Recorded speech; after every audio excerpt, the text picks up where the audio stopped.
Arre Baba! Hello guys, welcome to YouTube Channel BODO BOYS. Ni ang da moनसे गोदान video लाना फैनाय लोगोफोर. Global warming গোলকীয় উষ্ণতা বৃদ্ধিৰ যি পৰিৱেশ আমাৰ মাজত আহি সৃষ্টি হৈছে তাৰ বিৰুদ্ধে সজাগতা সৃষ্টি কৰিবৰ কাৰণে আমি পৰিৱেশ সংৰক্ষণৰ বাবে সকলোৱে কাম কৰা Salbari cycle rally start जागासिनो दसे उनाव गासिबो रेडि जाना दंखायो. সাৰ্বজনীন লক্ষ্যপূজা সমিতি সকলোৰে উদ্যোগত আমি বৃক্ষৰোপণ কৰিম আৰু এই সজাগতাটো আজিৰ পৰা মই cycle rally দেখা যায় যে এটা দিৱস উদযাপন কৰি আমাৰ দায়িত্ব সামৰি লওঁ সেইটো হ'ব নালাগে. মই দেখিছোঁ আমাৰ বৰ্তমান ছাত্ৰ ছাত্ৰীসকল ওলাই তেওঁলোক আমাৰ ভৱিষ্যতৰ বাবে बे जोंना नै भलिबल टीमा गासिबो रेडि जाना दं.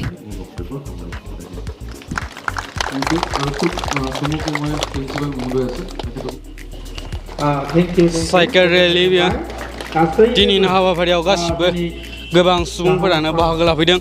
लोगोसे दसे उनाव गासिबो स्टार्ट जासिगोन.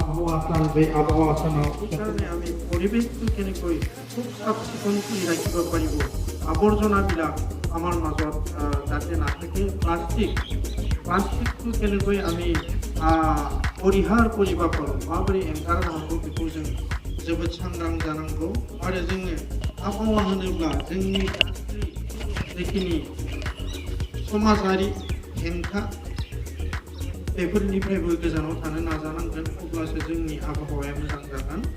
बेनिखायनो गासैनिसिमबो नैबे বিশ্ব এজিপিৰ ডাঙৰীয়া আমাৰ কলেজৰ প্ৰিন্সিপালটা দুইখন থানাৰ অচি ডাঙৰীয়া আজি অতিকৈ ভাল পাইছোঁ যে আমি সালবাৰী আৰক্ষী প্ৰশাসনৰ উদ্যোগত অতি ধুনীয়া পৰিৱেশমূলক এই সজাগতা চাইকেল ৰেলী আমি উলিয়াইছোঁ.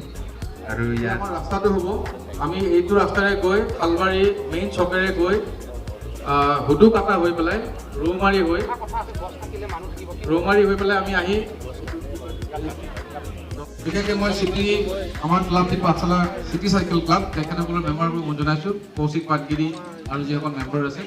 जोंना साइकेल रेलिया जासिगोन. दसे उनाव गासिबो स्टार्ट जासिगोन. रेडि जाना दंखायो. बिथांमोना गासिबो दसे समनि उनावनो सालायसिगोन. गासिबो रेडि जाना दंखायो. फारसेनिफ्राय निउ बाइसाइकेल नै गोदान टुइन माने सानै गाखो जायो बेयाव. नै बिथाङा स्टार्ट खालामजायो दसे उनाव. खबरफाल ना पुरा नै बिथाङा दसे उनाव स्टार्ट खालामगोन ना मिथिबायना बे नुनाय लामाजों सलायसिगोन. नै गासिबो दंजोबो सब साइकेल रेलि बिथांमोना.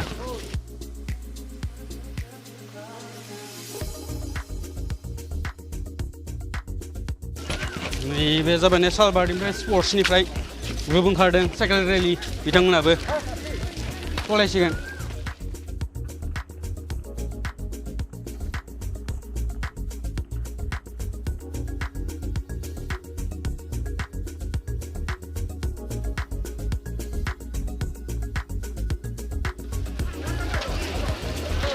साइकेल रेलियाव गासिबो फरायसाफोरानो लासै लासै थांगासिनो. लासै लासै सालाय एसे लासै सालाय. जोंना दानिया दासो जोंना लास्टआव उनाव साइकेल रेलि जोंहाबो नै बिराद मेंनाय मोनदों. बिराद बोसोरजों दिनैसो साइकेल सालायबायना अबस्था गैया. मेंदोंबाबो एसे खस्थ' खालामनानै थांसै. हसमा थांखांजोब्बाय जोंना नै लास्टआवसो. अरे बाबा नै लासै लासै फैगासिनो गासिबो ओइ साइडआव दङ सारमोन बिसोरो लासै लासै सालायबाय दङ. बिराद खस्थ' ओंखायनो उपाय गैया लासै लासै सालायगासिनो. नै बिराद बिथांमोनाबो सालायगासिनो बिराद खस्थ' खालामनानै. नै फैयै जों सफैबाय बाक्सा डिस्ट्रिक्टनि सिङाव थानाय गान्धी चक होनो बेखौ. बेखिनिया लामाया बांद्राय मोजां नङा. बिराद लेथ्रा जानानै दं. बिराद मेंजोब्बाय. नै जोंना सासेयाबो सलायगासिनो लासै लासै बिराद खस्थ' खालामनानै खावसे माखा लासै फैगासिनो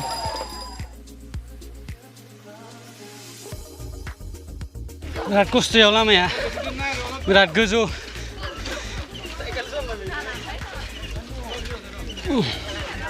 बैहाय मेंबाय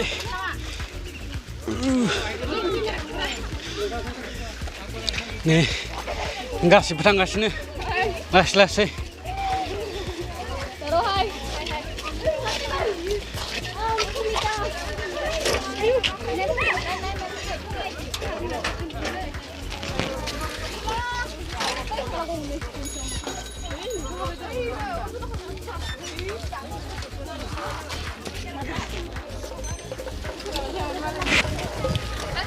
बेनिफ्रायनो साइकेल रेलि बेनिफ्राय जाबा सानै सालायनो होदों बेनिफ्राय गासिबो सानै सब सानै सालायदों बेनिफ्राय नैयाव जाबाय नै बेयाव नै सानै दङ बेफोर जाबाय सानै नै आरो लोगोसे नै सारमोनाबो सालायगासिनो लासै लासै फैगासिनो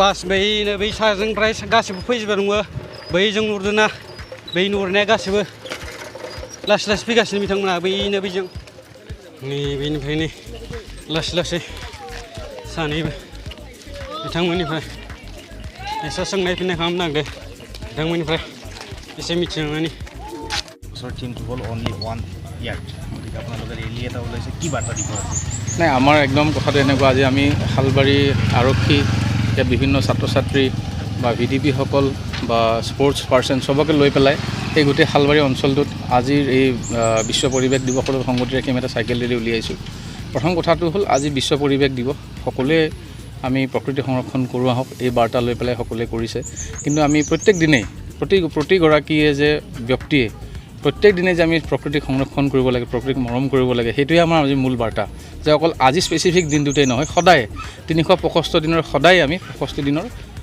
সদায় আমি প্ৰকৃতিক সংৰক্ষণ কৰিব লাগে প্ৰকৃতিক মৰম কৰিব লাগে সেই বাৰ্তা লৈ পেলাই আজি আমি এই চাইকেল ৰেলীটো কৰিছোঁ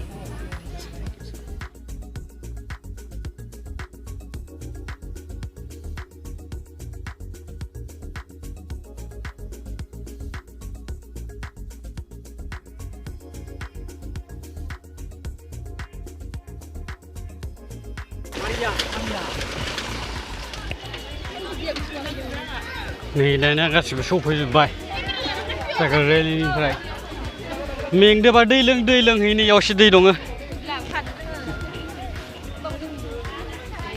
मेंनायनि एसे दै लोंनो थांदो र' दै लोंनो नागिरदों दा एसे মই আমাৰ एसे গোটেই যিখিনি ষ্টুডেণ্টছ আছে दै लोंनो थाखाय गिलास आनायनिफ्राय एसे ব্যৱস্থা আছে পানী খাব পাৰিব আমাৰ ভিডিপিসকলে চবেই আৰু পানী दैखौ लादो दानिया जों फुंनि ब्रेकफास्ट खालामनो थाखाय लाइन जाजोब्बाय ब्रेकफास्ट खालामनो थाखाय थांनानै गासिबो रेडि जाजोब्बाय नै फुंनि जानाय खाजा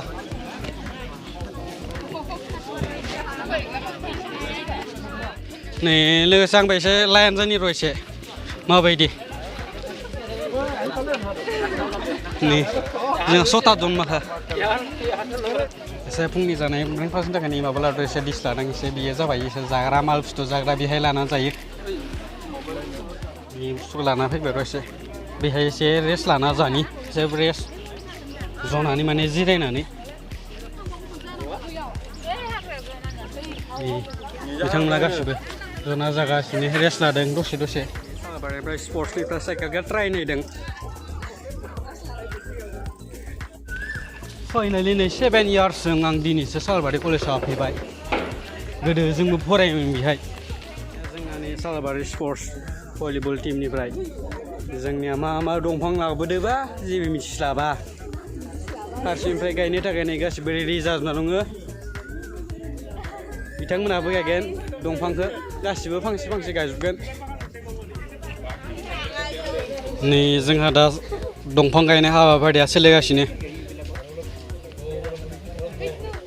Salbari HS secondary स्कुलाव नै Salbari HS स्कुलनिनो गेलेगिरि बिथांमोना दिनै बिफां गायनायनि हाबाफारियाव बाहागो लाफैदों।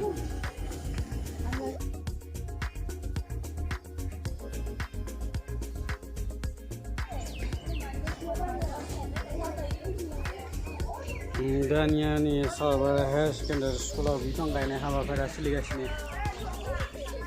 बिफां गायगासिनो बिथांमोना।